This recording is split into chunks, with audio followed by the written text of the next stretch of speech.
Au départ, je pensais que les roues de la voiture devaient être parfaitement alignées. Mais après avoir visionné la vidéo, je me suis rendu compte qu'elles étaient mal alignées sous tous les angles. Même si elles étaient parfaitement alignées, elles nécessitaient tout de même un réglage de la géométrie. En regardant de l'avant de la voiture, vous constaterez que l'axe de la roue n'est pas perpendiculaire au sol. Il est plutôt incliné. C'est ce qu'on appelle le sous-virage. En effet, dans les virages, la force centrifuge fait déraper la voiture.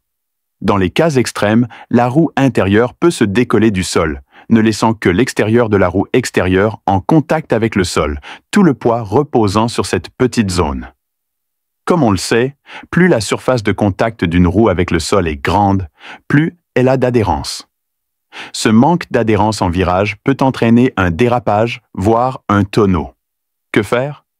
Cintrer légèrement la roue. Attendez, ne serait-ce pas ainsi qu'elle soit complètement en contact avec le sol? Pour une meilleure stabilité en virage, le haut de la roue doit être incliné vers l'intérieur. C'est ce qu'on appelle le sous-virage négatif. Plus la vitesse est élevée et plus le virage est serré, plus le sous-virage est négatif.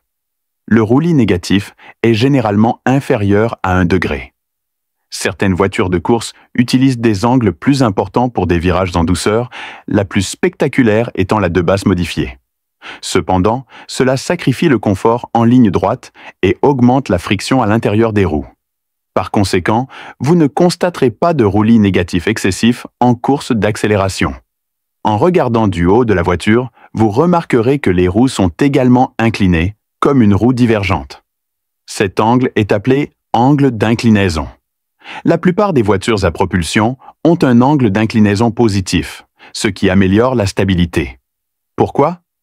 Imaginez un virage parfait. C'est comme dessiner les roues autour d'un cercle. La roue intérieure dessine un cercle plus petit. L'angle d'inclinaison devrait donc être plus grand que celui de la roue extérieure.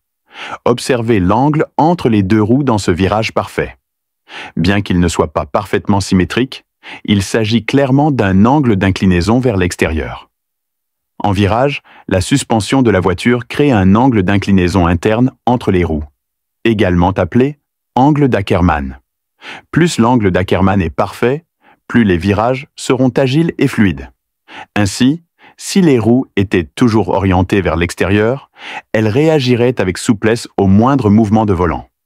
Cependant, le problème est qu'elles sont trop souples, ce qui rend la conduite moins stable et favorise le dérapage, surtout à grande vitesse. Une souplesse excessive peut être dangereuse. Pour garantir la stabilité et la sécurité, une certaine souplesse doit être sacrifiée.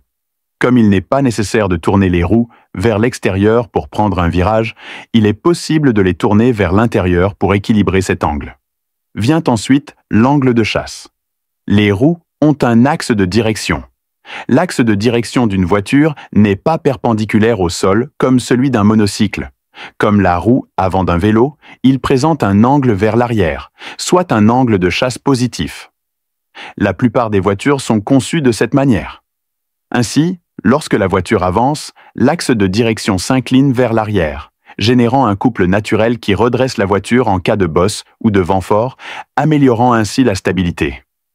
Autre avantage, le volant revient automatiquement au centre après un virage. Ces trois angles varient selon les marques et les modèles de voitures et sont réglés avec précision en usine. Si vos roues s'usent anormalement, ou si le volant ne tourne pas droit pendant la conduite, il se peut qu'il y ait un problème d'angle d'inclinaison, nécessitant un alignement et un réalignement des 4 roues pour garantir le contrôle et la stabilité. C'est tout. Pour plus d'actualités et de mises à jour technologiques, restez connectés et n'oubliez pas de vous abonner à notre chaîne Automobile. À bientôt. Prenez soin de vous.